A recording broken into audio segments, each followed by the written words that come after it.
एक लेवल 2 का पोस्ट है, आपका 77 नंबर पर दिया गया है, जो आपके क्रमांक है। इसमें 528%, बीसी के लिए 36.5%, ईबीसी के लिए 34%, एससी इसके लिए मतलब 4 घंटा 4.5 घंटा आपका ओवरऑल मिल रहा है। नमस्कार, मेरा नाम एसके यादव है। आज के इस वीडियो में बात करेंगे बिहार इंटर स्तरीय मतलब बिहार एसएससी के द्वारा जो इंटर स्तरीय जो भर्ती का फॉर्म फिर से रीओपन किया गया है, इससे संबंधित जो आपके सबसे मेजर जो पॉइंट है कि अगर सर मेरा टाइपिंग नहीं है तो मैं कौन कौन से पोस्ट के एलिजिबल हूं, या अगर मैं टाइपिंग में फेल भी हो जाऊंगा तो क्या मैं दूसरों पोस्ट के लिए यहाँ पे एलिजिबल हो पाऊंगा या नहीं हो पाऊंगा।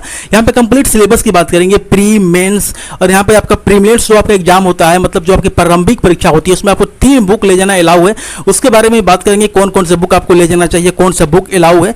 मेंस को लेकर बात करेंगे क्या आपकी स्ट्रेटजी होनी चाहिए, कौन सा बुक आपको पढ़ना चाहिए। इसका PYQ का मैंने क्वेश्चन भी ऑलरेडी कराया है, यदि आप देखने पर कि इसमें जो क्या क्या पोस्ट है, आपका एज क्या होगा, सिलेक्शन प्रोसेस अच्छे से समझिएगा। तो वीडियो को लास्ट तक देखेंगे, जो भी आपके डाउट होता है स्पेशली मैं यहाँ पर बात कर लूँ रिक्वायर्ड डॉक्यूमेंट संबंधित, वो भी बात करेंगे कि आपके किस तरीके का सर्टिफिकेट होना चाहिए। कुछ लोग पूछ रहे थे सर टाइपिंग के सर्टिफिकेट के बारे में बताइए, कंप्यूटर के सर्टिफिकेट के बारे में, तो कंप्लीट डिटेल इन्फॉर्मेशन आपको इस वीडियो में मैंने दिया है, तो वीडियो को लास्ट तक आप लोग जरूर देखिएगा। यहाँ पर सबसे पहले बात करेंगे कुछ ऐसे पोस्ट जैसे कि मैंने लिखा हुआ है, ये आपका जो पोस्ट का जो क्रमांक संख्या 10 है वहाँ पे फलेरिया निरीक्षक का है, लेवल 4 की पोस्ट है। आपकी टोटल 69 जो पोस्ट है आपका मेल के लिए है, और ये आपको जो 22 जो पोस्ट है महिलाओं के लिए आरक्षित है। ये आपकी लेवल 4 की पोस्ट है, इसमें कोई टाइपिंग नहीं है, आप इसके लिए अपना फर्स्ट प्रेफरेंस दे सकते हैं। पशु सहायक लेवल 2 का पोस्ट है, आपका 77 नंबर पर दिया गया है, जो आपके क्रमांक है। इसमें 528 बात करूँ आपका मेल के लिए है, और 178 आपका फीमेल के लिए रिजर्व है। राजस्व कर्मचारी का लेवल 2 की पोस्ट है, 3559 आपका पोस्ट है। सबसे अधिक डिमांडेड और मैं बात करूं यहां पर तो कंपटीशन का जो लेवल आपका अधिक रहने वाला है इसी पोस्ट में रहने वाला है, इसको तहसीलदार भी कहते हैं। इसमें महिलाओं के लिए 1053 सीट है, रिजर्व है। पंचायत सचिव की बात करें, इसी लेवल 3 की पोस्ट है, 3532 आपका मतलब 3532 आपकी टोटल पोस्ट आपका मेल के लिए है, 1022 पोस्ट आपकी महिलाओं के लिए आरक्षित है।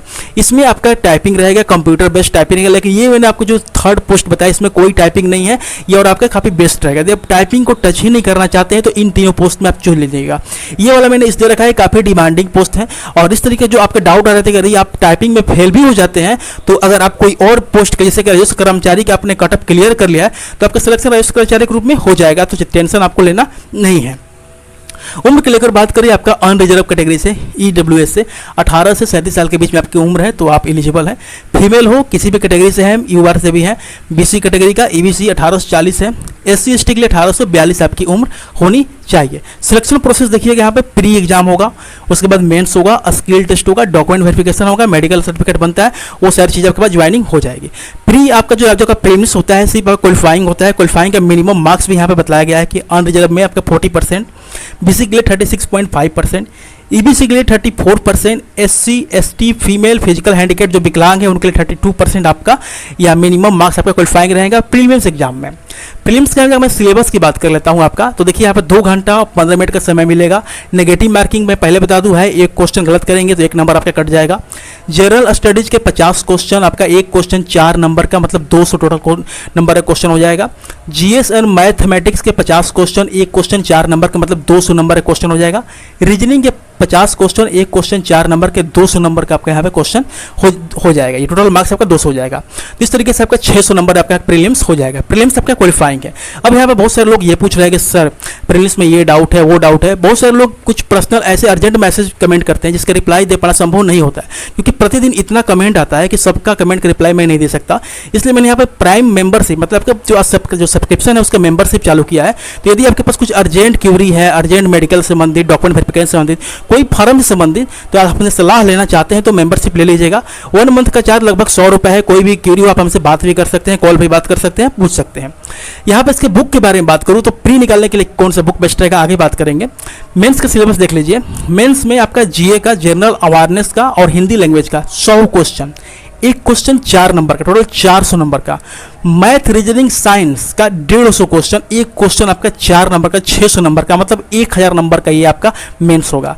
ईच मतलब इसके लिए आपका 2 घंटा 15 मिनट, मैथ रीजनिंग साइंस के लिए 2 घंटा 15 मिनट, मतलब आपका टोटल में बात करूँ 2 घंटा 15 मिनट इसके लिए मिलेगा, 2 घंटा 15 मिनट इसके लिए मतलब 4 घंटा 4.5 घंटा आपका ओवरऑल मिल रहा है।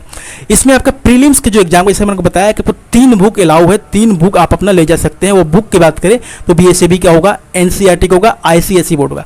ऐसा ही बुक आप ले जाइएगा जो आपने पढ़ा है, ताकि परीक्षा हॉल में आपको क्वेश्चन का आंसर खोजने में समय की बर्बादी ना हो। अदरवाइज आप बिना बुक के जाए तो बेटर रहेगा, क्योंकि प्राइवेट बुक तो आपको अलाउ नहीं है। NCERT में अगर आपने अच्छे से पढ़ा है, थोड़ा बहुत डाउट हो तो आप वहाँ पे हेल्प ले सकते हैं, अदरवाइज कोई ज़्यादा फायदा नहीं होता है, टाइम वेस्ट ही होता है।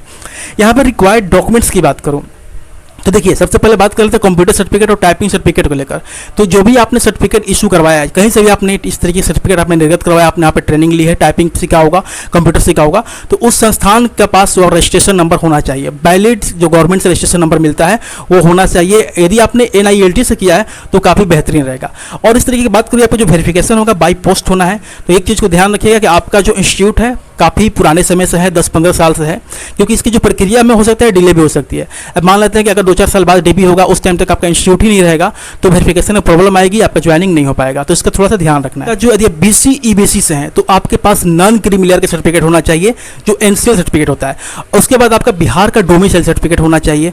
आपका अगर EWS है तो EWS संबंधित आपका सर्टिफिकेट होना चाहिए। आपके पास जो आपका एकेडमिक सर्टिफिकेट है वो तो होना चाहिए। आधार कार्ड जैसे आपके 10th में नेम है, आपका डेट ऑफ बर्थ है, वैसा होना चाहिए। कंप्लीट आपका एकेडमिक सर्टिफिकेट होना चाहिए। उसके अलावा जो रिलैक्सेशन आपको लेना है, यदि आप फिजिकल हैंडीकैप कैंडिडेट्स हैं तो उसका आपका डिजेबिलिटी जो सर्टिफिकेट होता है वो आपके पास होना चाहिए। तो बेस्ट बुक आप कैसे इसको निकाल सकते हैं? तो बेस्ट बुक जनरल स्टडीज के लिए सबसे बेहतरीन बुक आपको भी पता होगा, लुसेंट है। मैं दिखा देता हूँ लुसेंट। ये आपका लुसेंट सामान्य ज्ञान जो है, जो आपका सब्जेक्टिव वाला होता है, इससे बेहतरीन बुक कोई नहीं है। यदि आपने इसको ढंग से पढ़ा है तो मान के चलिए 60% आप यहाँ पे कवर कर लेंगे, प्री में भी मेंस में। उसके बाद जो बिहार से संबंधित जो आपके क्वेश्चन आते हैं, करंट अफेयर से क्वेश्चन आते हैं, उसके लिए अगर मैं बात करूँ तो 2 बुक मैं आपको रिकमेंड करूँगा। पहला मैं आपको कह देता हूँ, ये आपका ऑल बिहार समान अध्ययन की जो बुक है ये वाला, और एक करंट अफेयर्स का जो इटेरिया करंट अफेयर था ये वाला, दोनों आप ले सकते हैं। अगर मैं सबसे पहले इसके बारे में बात करूँ तो देखिए, इसमें आपका चैप्टर वाइज करके हर चैप्टर का आपका PYQ जो आपके बिहार के डिफरेंट एग्जाम, जैसे BPSC हो गया, आपका बिहार SSC हो गया, जो भी एग्जाम, बिहार पुलिस हो गया, बिहार दरोगा हो गया, जो भी एग्जाम अब तक हो चुके हैं उसका PY क्वेश्चन इसमें रखा गया है, चैप्टर वाइज बताया गया है। तो इसको जाकर आप ले लीजिएगा प्रैक्टिस के लिए। और यहाँ पे करंट अफेयर्स की मैंने बात की, ये वाला बुक आपको रट जाना है। इटेरिया का वार्षिकांक आता है, ठीक है, इसको आपको रट जाना है। कहीं कहीं अवेलेबल नहीं होता है, कहीं मैं दिखाऊँ कि हर जगह मार्केट अवेलेबल नहीं होता है। यदि आपको ऑफलाइन नहीं मिलेगा तो वीडियो में मैंने प्रोडक्ट लिंक में इसको टैग किया है, जाकर आप इसको चेक कर लीजिएगा। फ्लिपकार्ट का लिंक है। अभी यदि हो सकता है कि आपका ये ऑफर चल रहा हो तो काफ़ी कम प्राइस में मिल जाएगा, तो एक बार चेकआउट जरूर कर लीजिएगा और जो ऐसे आपको लगे किन लीजिएगा। इसके बारे में बात करें, जैसे मैथ आपने कहीं से भी पढ़ा है, आपका बेसिक अर्थमेटिक क्लियर है। प्रैक्टिस के लिए किरण पब्लिकेशन का जो आपका ऑल बिहार करके बुक आता है चैप्टर वाइज, उससे बेस्ट कोई बुक नहीं है मेरे अकॉर्डिंग, उसको लेकर प्रैक्टिस कर लेना चाहिए। आपका स्क्रीन पर भी दिख रहा होगा, इसमें मैथ के 23 चैप्टर, रीजनिंग के 25 चैप्टर को कवर किया गया है। काफ़ी अच्छे से क्वेश्चन को एक्सप्लेन भी किया गया है, लेकिन ज़्यादा एक्सप्लेनेशन से फायदा नहीं होता, क्योंकि आपको पता है कि बुक की जो लैंग्वेज होती है वो थोड़ी अलग होती है। सिर्फ इसको आप प्रैक्टिस के पर्पज से लेना चाहे तो ले लीजिएगा, इसका भी लिंक आपको प्रोवाइड किया गया है। उसके बाद अगर आपको इस परीक्षा से संबंधित कोई और भी डाउट हो, कोई और क्वेरी हो तो कमेंट कर सकते हैं, या आप मेंबरशिप लेकर पूछ सकते हैं। यदि आपको अर्जेंट मैटर होगा तो आप मेंबरशिप ले लीजिएगा, अदरवाइज कमेंट हमको मिल जाएगा तो मैं आपको रिप्लाई जरूर दे दूंगा। Thanks for watching this video.